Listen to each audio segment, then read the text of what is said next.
Georgie Stinney adalah anak termuda yang pernah dihukum mati di Amerika Serikat.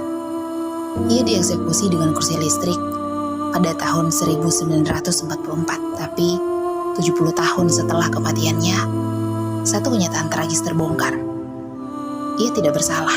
Apa yang sebenarnya terjadi di balik kasus ini? Ini dia kisah selengkapnya.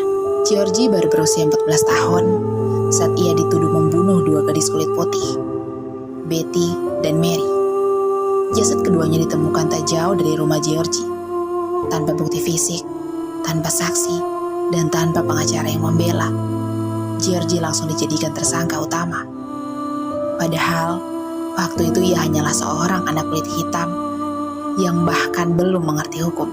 Sidang Georgie hanya berlangsung selama 2 jam. Jurinya terdiri dari 12 orang kulit putih. Orang tuanya dilarang masuk ke ruang sidang. Dan dalam waktu 10 menit setelah sidang selesai, Georgie resmi dijatuhi hukuman mati. Tidak ada banding, tidak ada waktu untuk pembelaan. Hukum saat itu tidak memberi ruang bagi keraguan.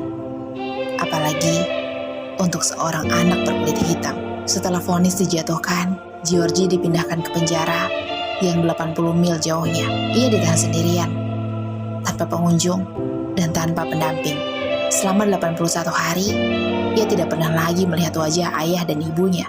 Dan di usia 14 tahun, Georgie menghadapi kematian dalam sunyi. Ia bukan narapidana dewasa, tapi diperlakukan seolah tak ada bedanya. Tanggal 16 Juni 1944, Georgie digiring ke ruang eksekusi. Tubuhnya terlalu kecil untuk duduk di kursi listrik, jadi mereka harus menambah tumpuan kayu di bawah tubuhnya. Saat sabuk kulit diikatkan, Alkitab itu masih tergenggam erat di tangannya. Dan tak lama kemudian, arus listrik 5380 volt dialirkan ke kepalanya. Dan pada saat itu, ia meninggal seketika. Kasus ini nyaris terlupakan.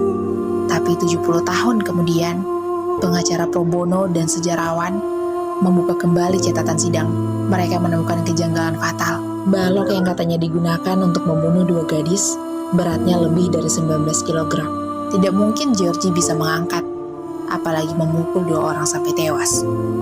Akhirnya, pada tahun 2014, hakim di South Carolina resmi menyatakan bahwa Georgie Stinney Jr. tidak bersalah. Vonisnya dibatalkan. Tapi semuanya sudah terlambat. Ia telah dieksekusi 70 tahun sebelumnya. Apa yang bisa menebus keadilan yang dirampas dari seorang anak berusia 14 tahun? Jawabannya tidak ada. Georgie Stinney bukan satu-satunya korban dari sistem yang bias dan rasis. Tapi kisahnya menjadi simbol paling sunyi dari bagaimana hukum bisa digunakan untuk menghancurkan, bukan